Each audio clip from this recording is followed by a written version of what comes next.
Si vous êtes le genre de personne qui va cacher la nourriture parce que les visiteurs viennent à la maison, vos prières ne vous serviront à rien. C'est de la méchanceté.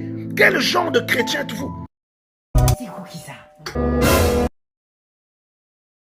C'est petit, excusez-nous. Quel genre de Dieu servez-vous? Quel est l'esprit qui vous conduit? Bien-aimés dans le Seigneur, shalom, je voulais exprimer une réalité que nous les chrétiens, la plupart du temps, nous sous-estimons. Bien-aimés, la prière, ce n'est pas seulement lorsque vous vous mettez à genoux pour parler à Dieu.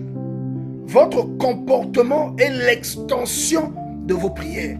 Votre comportement est le côté visible de la conviction que vous prônez dans l'invisible. Ce que vous déclarez à Dieu sous la forme de paroles s'illustre dans votre caractère. Le comportement est l'extension de la conviction que vous avez à l'égard de Dieu. Si vous êtes une personne égoïste, vos prières ne vous délivreront pas. Il y a des personnes, tant qu'un visiteur ne part pas de chez eux, cette personne-là ne peut pas demander à ses enfants de passer à table. Ils sont tellement faim qu'ils commencent à pleurer, mais vous ne les servez pas de peur d'être obligé de servir les personnes qui vous ont visité. Il y a des femmes comme ça, quand elles reçoivent de la visite, vous allez ajouter de l'eau dans la marmite pour que la nourriture continue à bouillir. Vous privez même vos propres enfants. C'est de la méchanceté. À ce moment, tous les sacrements que vous avez n'ont servi à rien.